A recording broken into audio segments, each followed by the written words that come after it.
NEET UG विवाद पर national testing agency यानी एनटीए और केंद्र सरकार पूरी तरह घिरती नजर आ रही है। नमस्कार, आपके साथ मैं हूं संजीव चौहान।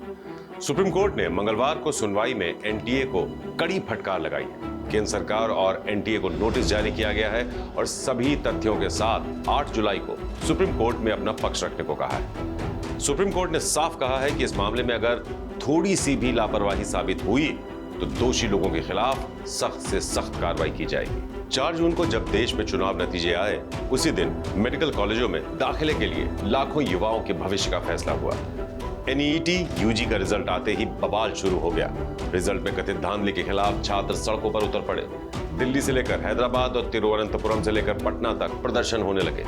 रिजल्ट में कथित धांधली के खिलाफ छात्र सुप्रीम कोर्ट पहुंच गए, जहां सुनवाई में कोर्ट ने साफ कहा है कि अगर किसी ओर से 0.001% भी लापरवाही साबित हुई है तो उससे पूरी तरह निपटा जाना चाहिए।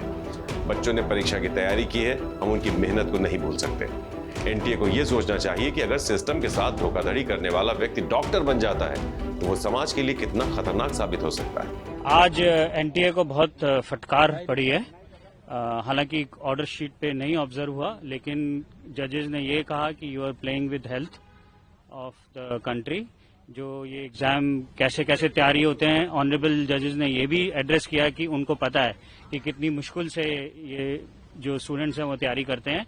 और अगर इसमें आप एडवर्सरी प्रोसीडिंग्स मत समझिए, ये आप अपने क्लाइंट को एडवाइस कीजिए कि अगर इसमें कुछ हो सकता है, फेयर इन्वेस्टिगेशन हो सकती है तो आप कीजिए, आप प्रिपेयर आइए। आप ये मत सोचिए कि आप अपने क्लाइंट को रिप्रेजेंट कर रहे हैं। तो ऑनरेबल कोर्ट्स आज उनको एनटीए को काफी फटकार लगाई है और फिर से जो मेन मैटर है जुलाई 8 के लिए लगा दिया गया है। सुप्रीम कोर्ट ने एनईईटी में कथित घोटाले से जुड़ी याचिकाओं को 8 जुलाई को सुनने का आदेश जारी किया है।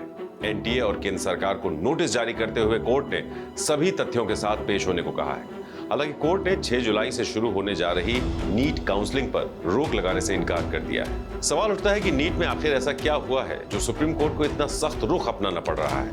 क्या एनटीए ने इस नामी परीक्षा में लापरवाही बरती है? दरअसल विवाद की जड़ें एनटीए की कार्यप्रणाली में छिपी हुई दिख रही हैं। 4 जून को नेशनल टेस्टिंग एजेंसी यानी एनटीए ने नीट का रिजल्ट घोषित किया था। पहली बार ऐसा हुआ जब 67 कैंडिडेट्स को पूरे 720 में से 720 नंबर मिले। कई छात्रों को 718 और 719 नंबर मिले, जबकि एनईईटी यूजी एंट्रेंस में एक सवाल के 4 नंबर मिलते हैं। ऐसे में 719 नंबर देने पर सवाल उठे। इस पर एनटीए ने सफाई में कहा कि ऐसा ग्रेस मार्क की वजह से हुआ है। हालांकि नीट के इंफॉर्मेशन बुलेटिन में ग्रेस मार्किंग का जिक्र नहीं है। एनटीए ने भी रिजल्ट जारी करते वक्त इसकी जानकारी नहीं दी थी। रिजल्ट आने के बाद कैंडिडेट ने सवाल उठाया, तब एनटीए ने बताया कि लॉस ऑफ टाइम की वजह से कुछ बच्चों को ग्रेस मार्क्स दिए गए। ग्रेस मार्क किस फॉर्मूले के तहत दिए गए, इस बारे में एनटीए ने कुछ नहीं बताया। इस पर 13 जून को सुप्रीम कोर्ट ने एनटीए को जमकर लताड़ा तो एनटीए ने 1563 छात्रों के ग्रेस मार्क्स निरस्त कर दिए। सुप्रीम कोर्ट ने इनकी दोबारा परीक्षा कराने के आदेश दिए। अब 1563 कैंडिडेट्स की 23 जून को दोबारा परीक्षा होगी और 30 जून को रिजल्ट आएगा। सुप्रीम कोर्ट से बार बार डांट फटकार खाने से सवाल उठ रहे हैं कि क्या एनटीए के सिस्टम में खामी है? क्या ये agency national eligibility entrance test ठीक से नहीं करा पा रही? क्या सिस्टम में कुछ लूप होल्स? ये सवाल बिला वजह भी नहीं है। लाखों छात्रों का गुस्सा बिना वजह नहीं है। 4 जून को जब से एनईईटी यूजी का रिजल्ट आया है, तब से देश के हर हिस्से में लगातार प्रदर्शन हो रहे हैं। छात्रों पर पानी की बौछारें फेंकी जा रही। कई जगह प्रदर्शनकारी छात्रों पर सख्ती बढ़ती जा रही। इस प्रदर्शन में छात्रों के साथ अब राजनीतिक दल भी कूद पड़े हैं।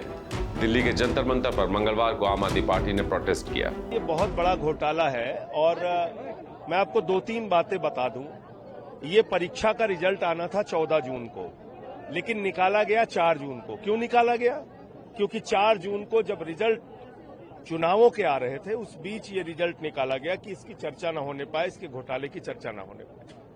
दूसरी बात, 720 अंक पाने वाले 67 बच्चे, जो असंभव है अपने आप में।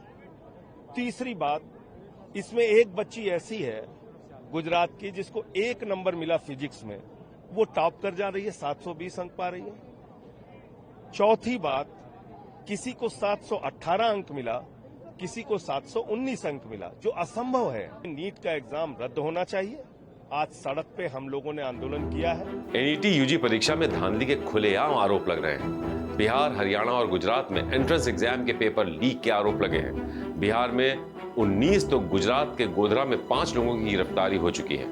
आरोपियों ने पूछताछ में कबूला है कि उन्हें परीक्षा से पहले हूबहू एनईटी यूजी का एंट्रेंस पेपर मिल गया था। छात्रों और अभिभावकों का गुस्सा बढ़ता जा रहा है। सत्तारूढ़ दल के नेताओं के पास इसका कोई ठोस जवाब नहीं है। नीट के जो लोग भी इस तरह के प्रश्न पत्र लीक मामले में हैं, सब पे कार्रवाई करने का निर्देश दिया। एनईटी यूजी एग्जाम मेडिकल और डेंटल कोर्सेज में एडमिशन के लिए आयोजित किया जाता है, जो स्टूडेंट्स की गिनती के लिहाज से देश की सबसे बड़ी परीक्षा है। सिर्फ यही नहीं, छात्रों की संख्या के लिहाज से ये दुनिया की दूसरी सबसे बड़ी परीक्षा है। 2023 में एनईटी यूजी एग्जाम के लिए 1.23 करोड़ लोगों ने रजिस्ट्रेशन किया था, जबकि चीन की गाओ एग्जाम के लिए 1.29 करोड़ छात्रों ने। नीट यूजी एग्जाम को जिस नेशनल टेस्टिंग एजेंसी यानी एनटीए द्वारा आयोजित किया जाता है, वो केंद्र सरकार से नियंत्रित होती है। केंद्र सरकार इसे बेहद विश्वसनीय एजेंसी बताती है।